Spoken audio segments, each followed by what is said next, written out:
अस्सलाम वालेकुम दोस्तों, मेरा नाम है अली और हमेशा की तरह मौजूद है दाऊद और आप देख रहे हैं जिस वक्त cricket number Ali show cricket से देख रहे हैं। दूसरे आप लोग से बात करने जा रहे हैं जी, बात करेंगे जी आज आपके साथ टॉप क्रिकेट न्यूज का सेगमेंट है, आप उसको शेयर करेंगे। नंबर 1 पे आप लोग से बात करने जा रहे हैं, जो हमारे पास अपडेट आ रही है वो आ रही थी पाकिस्तान के हवाले से कि पाकिस्तान प्रॉफिट में गया है भाई चैंपियन ट्रॉफी को लेकर। आज बड़ी चीजें आकर क्लियर की है पाकिस्तान क्रिकेट बोर्ड ने, क्या वो आपको बताएंगे। बात करेंगे फैसलाबाद के हवाले से क्या अपडेट और सियालकोट स्टेडियम को लेकर क्या अपडेट आ रही है वो आप लोग से शेयर करेंगे। आकिब जावेद ने बात की है भाई, बड़ी आपके आज आके डीपली बात की है, यंगस्टर्स को लेकर बात की है, प्लेइंग 11 के हवाले से जो मैच कल होना है उस हवाले से बात की है। क्या मजीद इन यंगस्टर्स को चांसेस मिलने जा रहे हैं, जरा इस पर बात करेंगे और बात करेंगे कि प्लेइंग 11 में क्या तब्दीलियां हो सकती हैं वो भी आपको बताएंगे। तो अगर आप हमारे चैनल पर पहली बार है, चैनल को आपने सब्सक्राइब करो, साथ ही ना भूलिएगा। तो बात का आगाज करते हैं नंबर 1 खबर के साथ जो हमारे पास आ रही है। तो इस वक्त नंबर 1 खबर आ रही है वो यही आ रही है कि पाकिस्तान के प्रॉफिट को लेकर अपडेट आ रही है। क्या अपडेट है भाई? देखिए, आज प्रेस कॉन्फ्रेंस की थी और बहुत ज्यादा चल रहा था कि क्या पाकिस्तान ने चैंपियंस ट्रॉफी में घाटा किया है, क्या पाकिस्तान क्रिकेट बोर्ड ने चैंपियंस ट्रॉफी में नहीं कमाया। तो जो आज कमर्शियल आपके डायरेक्टर हैं मुर्तजा साहब और जो आमिर मीर हैं वो आए थे प्रेस कॉन्फ्रेंस में और उन्होंने काफी कुछ एक्सप्लेन किया। सबसे पहले तो उन्होंने ये बताया कि जो 2023 से 24 तक पीसीबी ने 10 अरब रुपए कमाया है, जो किसी भी साल में पीसीबी का सबसे ज्यादा रेवेन्यू है और पिछले सालों से कंपैरिजन 40% ये ज्यादा आमदनी है। 4 अरब पीसीबी ने टैक्स भी दिया। फिर उन्होंने कहा कि चैंपियंस ट्रॉफी में कहा जा रहा है कि पीसीबी ने प्रॉफिट नहीं कमाया, तो हमने प्रॉफिट कमाया है 3 बिलियन का जो होस्टिंग हमारे पास से होस्टिंग राइट्स और जो इससे हमने कमाई की है वो की है 3 बिलियन की। वो कहती हैं कि जो हमने पहले जितने डायरेक्टर्स थे उन्होंने मोहसिन नकवी को कहा कि 2 बिलियन जो है वो हमारी कमाई होगी, लेकिन मोहसिन नकवी ने कहा कि इसको आप 3 बिलियन तक लेकर जाएं। अपने जो आपके कमर्शियल हैं और जो आपके बाकी स्पॉन्सर्स हैं ये आप अपना बजट बढ़ाइए और इसको 3 बिलियन का प्रॉफिट होना चाहिए। और वो कहते हैं कि अब हमारी जो ऑडिट होगी तो हमें पूरी उम्मीद है कि तकरीबन 3.25 अरब या 3 अरब तक हमारी कमाई हो रही है इस चैंपियंस ट्रॉफी के जो होस्टिंग राइट्स से, जो फीस मिली थी, जो ग्राउंड की फीस दी थी आईसीसी ने, और आईसीसी हर मुल्क को देता है जो भी होस्ट करता है, तो उसके हवाले से पीसीबी को इतना प्रॉफिट हुआ है। फिर उनसे पूछा गया कि जो वो कहती है जी ये मिथ चलाई जाती है कि स्टेडियम पाकिस्तान क्रिकेट बोर्ड ने बनाया, बाय द वे उन्होंने बजट भी बताया। उन्होंने कहा कि 18 बिलियन का हमारा बजट है जिसमें से 10 बिलियन हमने ऑलरेडी खर्च कर दिया और बाकी जो रहता है वो हम खर्च करेंगे अगले 1 साल में, हम और खर्च करेंगे। 2 साल का हमारा जो पूरा था, 1 साल हमारा तकरीबन गुजरने को करीब है और 1 साल अभी और रहता है। फिर उन्होंने कहा कि ये काफी चलता है जी कि हमने स्टेडियम में जो पैसा लगा दिया ये हमारा नुकसान हुआ है, तो ये हमारा नुकसान नहीं हुआ, बल्कि ये बहुत टाइम के बाद पाकिस्तान क्रिकेट बोर्ड ने ग्राउंड बनाए हैं और ये हमारी इन्वेस्टमेंट अगले 30 साल अगले 50 साल तक ये हमारी इन्वेस्टमेंट चलेगी। तो ऐसा मत बोलिए कि ये हमें नुकसान हो गया या ये चैंपियंस ट्रॉफी के लिए सिर्फ बनाए गए थे। बात तो ठीक ही है क्योंकि अब यूएसए की तरह, नासो स्टेडियम की तरह तो नहीं है कि एक बार मैच हो गया उसके बाद स्टेडियम को गिरा दिया। यहां पर तो अब साला साल क्रिकेट चलेगी। अल्लाह करे पाकिस्तान को आगे भी आईसीसी इवेंट्स मिलते हैं या कोई बड़े एशिया कप मिलते हैं या पाकिस्तान की अपनी होम सीरीज भी होती है, पीएसएल होता है, तो उसमें अच्छे तरीके से होना चाहिए। अभी आप देखिए पिंडी, लाहौर या कराची की बिलखसूस जो स्क्रीन है वो अगर आप देखें तो कितनी खूबसूरत नजर आती है, क्योंकि इससे पहले जो आपकी स्क्रीन थी वो तो बहुत ही कोई पुरानी धुरानी 1900 की थी। अब एटलीस्ट नजर आता है कि एचडी क्वालिटी में आप अगर देखना भी चाहें जो हाइलाइट्स या जो आप कह लें कि एक्शन रिकैप होता है वो बड़ा अच्छे विजुअल में नजर आ रहा होता है। स्टेडियम में काफी पैसा लगा है। साथ उन्होंने और कहा कि अभी और भी पैसा लगना है, लाहौर को भी रूफ टॉप भी उसका बनेगा, पिंडी स्टेडियम में और पैसा लगाया जाएगा। तो उन्होंने कहा कि ये सिर्फ नहीं है बल्कि और भी पैसा जो है वो लगाया जाएगा। बिल्कुल। इसके बाद जो अपडेट आ रही है जी वो आ रही है जी फैसलाबाद और सियालकोट स्टेडियम को लेकर अपडेट आ रही है। आपको पता ही है कि फैसलाबाद में तो पाकिस्तान ने बांग्लादेश की सीरीज भी जो शेड्यूल कर दी है। एक मैच जो है फैसलाबाद के फैंस को मिलने जा रहा है। क्या अपडेट है जी? देखिए, बिल्कुल उस दिन मैं और अली साहब भी काफी इस बात पर जो है वो बहस भी कर रहे थे कि फैसलाबाद स्टेडियम में बांग्लादेश को मैच मिला था। मैं भी उस टाइम ये बात कर रहा था कि इसको रेनोवेट करना चाहिए। अली साहब भी अपना मौकफ रख रहे थे। लेकिन अब अच्छी बात यह है कि पीसीबी ने फाइनली जो हमारी खबर थी उसके ऊपर एक बार फिर जो गुड न्यूज है वो ये है कि पीसीबी के चेयरमैन मोहसिन नकवी ने ये डिसीजन ले लिया और फैसला कर लिया कि अब फैसलाबाद के ऊपर भी पैसा लगाया जाएगा। क्या बात है, मुबारक हो फैसलाबादियों। बिल्कुल जी, गुड न्यूज ये है कि अब फैसलाबाद के ऊपर पैसा लगाया जाएगा और फैसलाबाद स्टेडियम को भी आला इंटरनेशनल लेवल का बनाया जा रहा है। चले देखिए, at the end of the day वही हुआ ना जिसका, देखो मैं उस दिन यही बात कर रहा था ना कि मैच मिल गया ना, अब आ गया खबरों। तो मैं आपसे यही बात कर रहा था कि कुछ ना कुछ हो जाए। मैं आपसे ये बात कर रहा था कि आप मैच करवा रहे हो लेकिन आपको पैसा उसको ठीक भी करना है। अब आप करो। मैं ये कह रहा था कि मैच दे दो, क्योंकि देखो तो हो जाएगा। क्योंकि देखो मैं ये बात कर रहा था कि अब देने को तो आप कहीं भी मैच दे दो, आप अभी तो गुजरांवाला में मैच हो गया, लेकिन अगर आप गुजरांवाला भी अपडेट हो जाएगा। देखे फिर देखे आप फिर मेरी बात से एग्री भी करें, देखे कि मैच अगर मिलता है लेकिन तब भी हालात बदलते हैं। आप कह रहे थे, मेरी बात सुनो, आप कह रहे थे कि यार कि अभी जो आपने मैच दिया ना, इससे पहले अभी कंस्ट्रक्शन शुरू कर दो और महीने तक कंस्ट्रक्शन नहीं हो सकती। और उम्मीद ये भी की जा रही है कि जो आपका बंगला, ये भी एक और आप पूरी खबर भी सुन लीजिए, जो खुशखबरी है, जो मैं बात, मेरा पॉइंट था उस हवाले से भी खबर यह है कि जो बांग्लादेश का मैच होगा उससे पहले भी रेनोवेशन करवाई जाएगी। ठीक है, नॉर्मल सी हो जाएगी, तो नॉर्मल सी करवा लो, मेन रेनोवेशन तो नॉर्मल सी करवा लो, चलो बाद में ही होगी ना। नहीं तो मैं ही कह रहा हूं कि अभी जो हाल है फैसलाबाद का, वो इस टाइम इस काबिल नहीं इंटरनेशनल स्टेडियम होस्ट करने के लिए, तो पीसीबी नहीं तो सुनिए ना, अच्छी बात है ना, अब तो पीसीबी उस पर रेनोवेशन कर रहा है, अच्छी बात है कि पीसीबी रेनोवेशन कर रहा है। जो हमने खबर की थी, जो भी थी, अब गुड न्यूज यह है कि पीसीबी उस पर रेनोवेशन कर रहा है, और जो बांग्लादेश की सीरीज होगी उससे पहले भी कुछ काम किया जाएगा। क्यों कर रहा है? क्योंकि वहां पर सीरीज आ गई है और ये चीज अब मीडिया में आ गई है, तो बिल्कुल ये अच्छी बात है कि काम करना चाहिए, हम तो ये कह रहे हैं। किधर भी अब अगर ये गुजरांवाला कह रहे हैं, अभी अगर गुजरांवाला में भी शेड्यूल हो जाए ना मैच, तो मैं वो गारंटी से कहता हूँ फिर उधर भी तो होना चाहिए ऑब्वियसली, लेकिन बस मेरा सिर्फ इतना पॉइंट है कि अगर आप इंटरनेशनल मैच करा रहे हो, पहले आप रेनोवेशन करो, फिर आप मैच करो, दैट्स इट। अब आपने पहले मैच रखवाया तो इसलिए रेनोवेशन तो मैं यही बात कर रहा था कि अब आपने रखवा दिया, आप पहले रेनोवेशन करके मैच नहीं रखवाया आपने। नहीं तो उसमें कोई शिकायत नहीं, अगर आप बगैर रेनोवेशन के मैच करवाओ तो फिर शिकायत होगी कि आपने इतने बुरे स्टेडियम में मैच करवा दिया, फिर शिकायत हो जाती।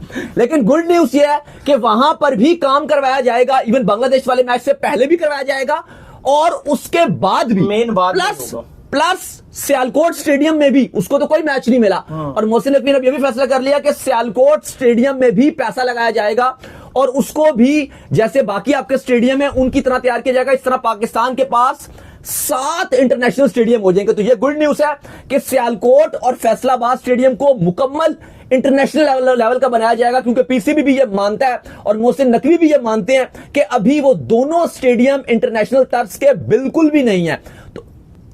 तो पैसा लगाया जाएगा और उसके बाद ये दोनों स्टेडियम फ्यूचर में, अगले आप कह लो अगर इंशाल्लाह अगर इस साल, क्योंकि जो आज मुर्तजा साहब ने जो अपडेट दी उसके मुताबिक इस एक साल में जो अगला 8 अरब रुपया है वो इनमें भी लगाया जाएगा। तो उम्मीद की जा रही है कि उससे अगले साल जब पीएसएल होगा तो वो आपको सियालकोट में भी दिखेगा और आपको इंशाल्लाह फैसलाबाद में भी दिखेगा, मुल्तान में भी, रावलपिंडी में भी, प्लस आपके कराची में भी और साथ लाहौर के। गुड न्यूज ये है कि क्योंकि 2 टीम्स आ रही हैं तो ये भी अब पॉसिबिलिटीज नजर आ रही है कि जो सियालकोट और फैसलाबाद को ये काम शाम करवाया जा रहा है तो शायद इन 2 शहरों की टीम ना आ जाए, क्योंकि इन दोनों को फिर आप अगले में आ रही है ना, अगले एडिशन में 2 टीमें आ रही है। अभी तो नाम नहीं पता ना कौन सी टीम्स आएंगी, क्योंकि वो तो ज्यादातर डिपेंड करता है कि बिड कौन जीतता है। ये भी एक चीज इंपॉर्टेंट होती है ना कि कौन। लेकिन मुझे लगता है कि सियालकोट से कोई टीम बनेगी, क्योंकि सियालकोट में बहुत मोटा इन्वेस्टर बैठा हुआ है, में बहुत बड़ा इन्वेस्टर। तो अगर सियालकोट और फैसलाबाद में आती है तो इनका होम ग्राउंड भी बन गया, सियालकोट स्टेडियम भी नया बन गया। जब पाकिस्तान में शुरू में जब क्रिकेट शुरू हुई थी ना, ये T20 की लीग जो आपस में खेला करते थे,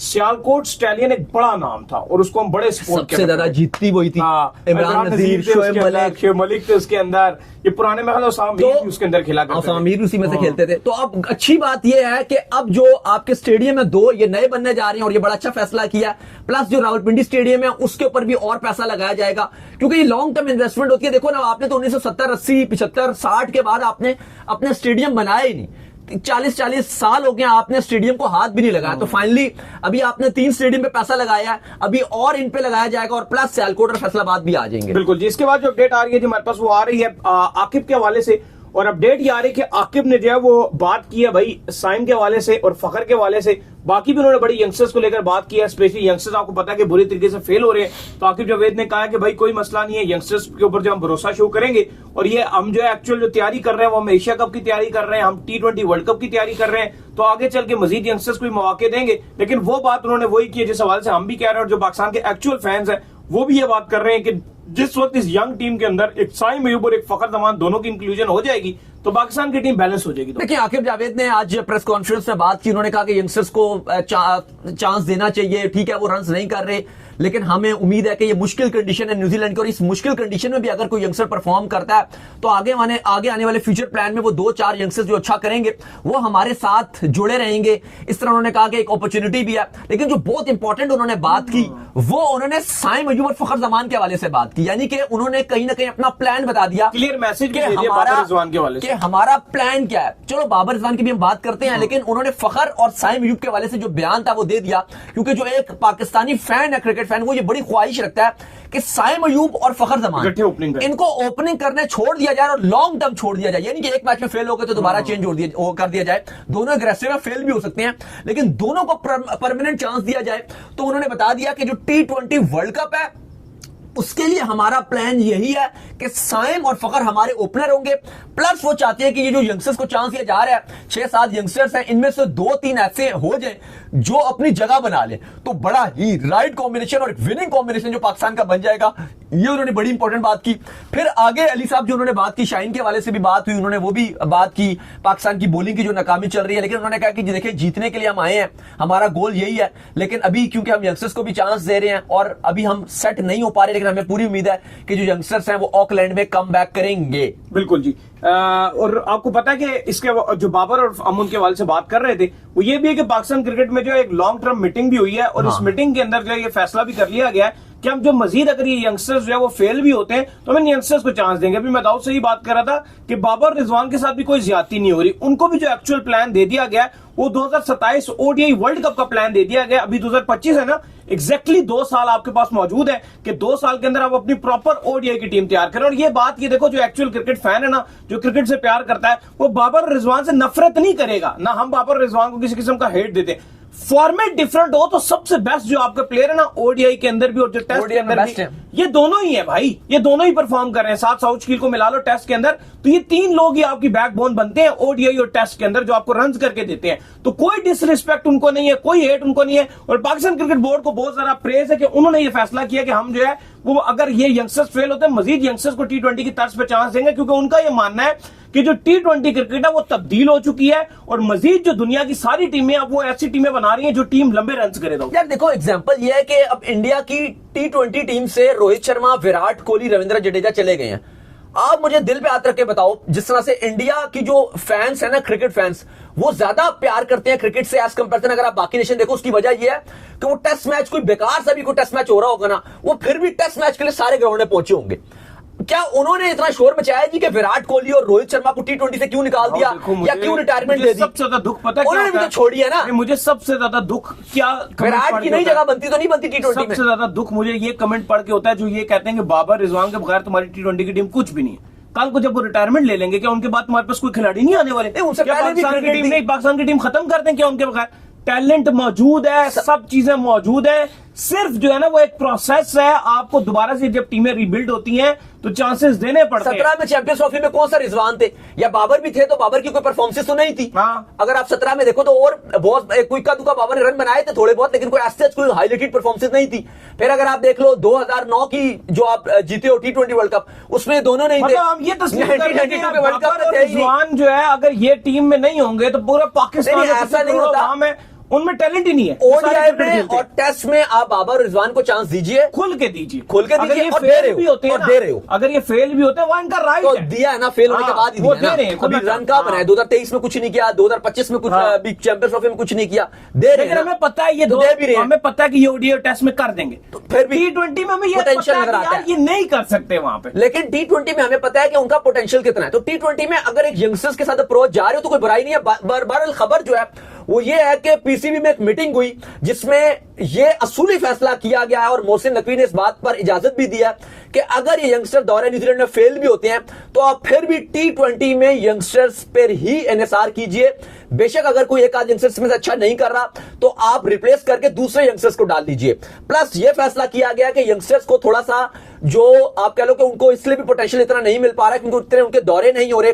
ये भी मोहसिन नकवी ने कहा है कि आगे फ्यूचर में अंडर 19 के और जो शाहीन के दौरे हैं, फॉरेन के दौरे हैं, जिसमें New Zealand, Australia, England, south Africa, ये ज्यादा से ज्यादा दौरे किए जाएं ताकि ये जो यंगस्टर्स हैं इन्हें सीना कंट्रीज में खेलेगा एक्सपीरियंस भी मिले, प्लस इनके पास कॉन्फिडेंस भी आए कि अगर इन यंगस्टर्स को पाकिस्तान टीम में डाला जाए तो इनके पास पूरा कॉन्फिडेंस हो। इस बात का भी अप्रूवल मिल गया है और फ्यूचर में पाकिस्तान शाहीन और पाकिस्तान अंडर 19 के ज्यादा से ज्यादा दौरे किए जाएंगे। प्लस जो आपके यंगस्टर्स हैं इनको फेलियर के बावजूद T20 वर्ल्ड कप 2026 तक आ गया, जिसमें एशिया कप भी इंक्लूड है, जो आपका इस साल ही होने है, 6 महीने के बाद है वो, और T20 वर्ल्ड कप, इसमें यंगस्टर्स और कुछ सीनियर्स के साथ जाने का ही फैसला किया गया है, जो अच्छी खबर है। बिल्कुल, जिसके बाद जो अपडेट आ रही है जी वो आ रही है जी ऑकलैंड के हवाले से। तो कल खेला जाना है जी ऑकलैंड में मैच, पाकिस्तान वर्सेस न्यूजीलैंड। छोटा ग्राउंड है, मेरा बड़ा फेवरेट रहता है ऑकलैंड, क्योंकि पूरा एक स्टेडियम की तर्ज पे ये ग्राउंड बना। बाकी आपने देखे होंगे न्यूजीलैंड के वो पार्क बने हैं, उनमें वो समझ नहीं आता, मतलब जिस तरह ना एक क्राउड बैठा हो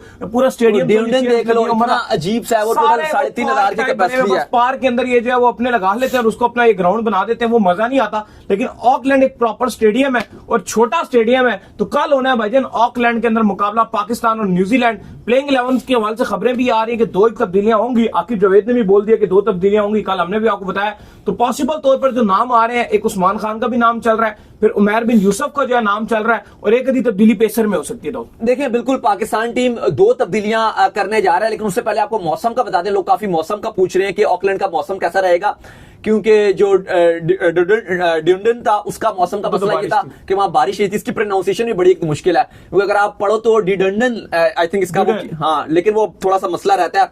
लेकिन अली साहब जो प्लेइंग 11 है उसमें कहा जा रहा है कि तब्दीलियां 2 की जाएंगी। मौसम बिल्कुल क्लियर नजर आ रहा है, सनी वेदर रहेगा, लेकिन ऑकलैंड में पाकिस्तान टीम 2 तब्दीलियां करने जा रही है। एक ओपनिंग पेयर में कहा जा रहा है कि एक तब्दीली की जा सकती है, उमैर बिन यूसुफ और उस्मान खान, इन दोनों में से एक को चांस दिया जा सकता है। पॉसिबल है हारिस के साथ, यानी कि आप ये कह लो कि हसन नवाज को ड्रॉप किया जाने का कभी इम्कान नजर आ रहा है। और वजह यह बताई जा रही है कि इसलिए उनको ड्रॉप नहीं किया जा रहा कि वो 2-0 पर गए हैं, लेकिन इसलिए क्योंकि पाकिस्तान का डू और डाई मैच है और थोड़ा सा जो कॉन्फिडेंस है उनका बड़ा शैटर्ड हुआ है, और पाकिस्तान को मस्ट विन ये मैच है। तो हम चाहते हैं किसी एक ऐसे को चांस दिया जाए जो थोड़ा सा नया दूसरा बंदा आए और कुछ रन भी बना दे। अच्छा, लास्ट टाइम जब इधर मैच हुआ था तो फखर ने थोड़ा सा अपना जलवा दिखाया था, 8 बॉलों पे 28 मार दिया था। हाँ, और उस साइम अयूब बड़ा कमाल खेला। सॉरी, फखर मुंह से निकल के सैम का बता रहा हूँ। 3 छक्के, जलवा दिखाया, 3 छक्के मारे, बाबर ने भी यहाँ पे रन किए थे। और साइम अयूब ने वो टारगेट चेस कर देना था जिस इंटेंट से वो खेल रहे थे, अगर वो अनफॉर्चुनेट रन आउट ना करवाते मोहम्मद रिजवान। जुम्मे का ही दिन था, रन आउट हो गया, याद होगा, हम दोनों यही बैठे